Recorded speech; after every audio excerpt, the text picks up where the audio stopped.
Welcome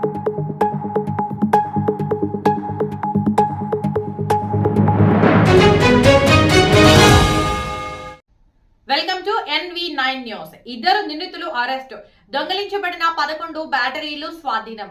గత నెల రోజులుగా కర్నూలు 4వ పట్టణ పోలీస్ స్టేషన్ పరిధిలోని సంతోష్ నగర్, ఉద్యోగ Nagar, weaker section colony, NTR buildings తదితర ప్రాంతాలలో పార్కింగ్ చేసి ఉంచినటువంటి ఆటోలు, ట్రాక్టర్లు, జేసీబీలు, బోర్వెల్ వాహనాలకు అమర్చినటువంటి బ్యాటరీలను దొంగతనం చేసుకుని వెళ్లారు అనేటటువంటి ఫిర్యాదులపైన 4 పట్టణం పోలీస్ స్టేషన్ లో 3 కేసులు నమోదయ్యాయి.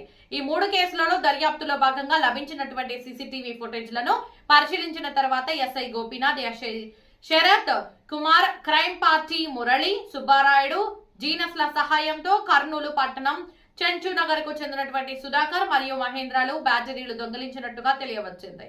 ఆ ఇద్దరి యొక్క కదలికలపై నిఘా ఉంచి వారిని గుత్తి పెట్రోల్ బంక్ వద్ద అరెస్టు చేసి విచారించగా వారు సుమారు 11 బ్యాటరీలను దొంగలించినట్టుగా ఒప్పుకుంటూ సదరు బ్యాటరీలను అమ్ముకొనడానికి వారి ఇంటి వెనకాల ఉన్నటువంటి షెడ్డులో దాచి ఉంచామని చెప్పగా వాటిని వారి సమక్షంలో సీజ్ చేయడం జరిగింది.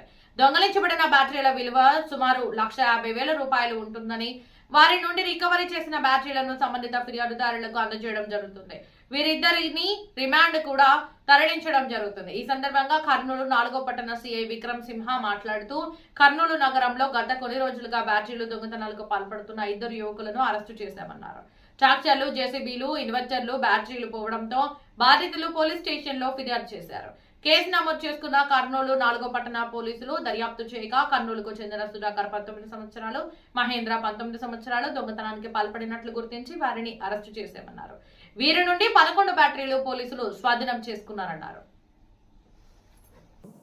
వాళ్ళిద్దరిని కూడా అదుపులో తీసుకుని వాళ్ళ ఇంటి దగ్గర చెంచునగర్లో అదుపులో తీసుకుని విచారించుకుంటే సుమారుగా 11 బ్యాటరీల వరకు వాళ్ళు తీసుకున్నట్టుగా మాకు అడ్మిట్ అయినారు. అవన్నీ కూడా డిస్పోజ్ చేసుకునే క్రమంలో అన్ని చోటు పెట్టుకున్నప్పుడు మాకు సమాచారం రావడంతో అన్నీ కూడా వాళ్ళ దగ్గర నుంచి రికవర్ చేసుకోవడం జరిగింది. సుమారుగా వాటి విలువ 1,20,000 నుంచి 1,50,000 మధ్యలో ఉంటాయి. అన్నీ కూడా ఎక్సైడ్ సంబంధించినటువంటి కంపెనీ బ్యాటరీసే. కొన్ని ఆంధ్రజ్యోతి పేపర్ సంబంధించినటువంటి ఆఫీస్లో కూడా దొంగతనం చేసినట్టుగా వాళ్ళు కూడా అడ్మిట్ అయినారు. సో అవి కూడా ఈ విక్టిమ్స్ అంతా మొత్తం సుమారుగా మనకు ఈ 3 కేసుల్లో 11 మంది బాధితులు ఉన్నారు. ఆ 11 మంది కూడా బ్యాటరీస్ అన్ని కూడా ఈ రోజున వాళ్ళకు హ్యాండ్ ఓవర్ చేయడం కూడా జరుగుతుంది. వీళ్ళ మీద అయితే ఇంతవరకు ఎటువంటి కేసులు లేవు. సో దాన్ని పరిశీలన చేసుకుని ఇద్దరి మీద కూడా సస్పెక్ట్ షీట్స్ ఓపెన్ చేసి వాళ్ళ మీద నిఘా ఉంచడం జరుగుతుంది.